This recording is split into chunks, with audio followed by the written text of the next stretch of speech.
at rest. Hard by the margin of that sea whose sounds are mingled with his noble verse, now lies the shell that nevermore will house the fine, strong spirit of my gifted friend, yea, he who flashed upon us suddenly, a shining soul with syllables of fire, who sang the first great songs these lands can claim to be their own, the one who did not seem to know what royal place awaited him within the temple of the beautiful, has passed away, and we who knew him, sit aghast in darkness, dumb with that great grief, whose stature yet we cannot comprehend, while over yonder churchyard, hearsed with pines, the night wind sings its immemorial hymn, and sobs above a newly covered grave. The bard, the scholar, and the man who lived that frank, that open-hearted life which keeps the splendid fire of English chivalry from dying out, the one who never wronged a fellow man, the faithful friend who judged the many, anxious to be loved of him, by what he saw, and not by what he heard,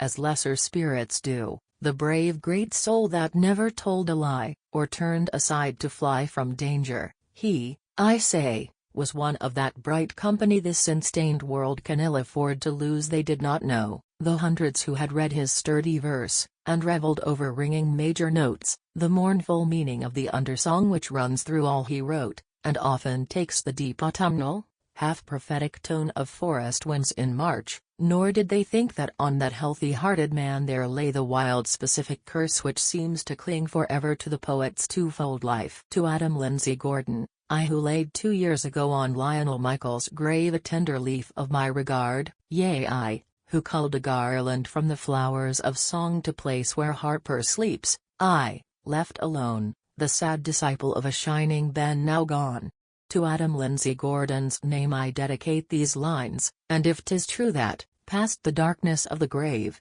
the soul becomes omniscient, then the bard may stoop from his high seat to take the offering, and read it with a sigh for human friends, in human bonds, and grey with human griefs. And having wove and proffered this poor wreath, I stand today as lone as he who saw at nightfall through the glimmering moony mists, the last of Arthur on the wailing mere, and strained in vain to hear the going voice,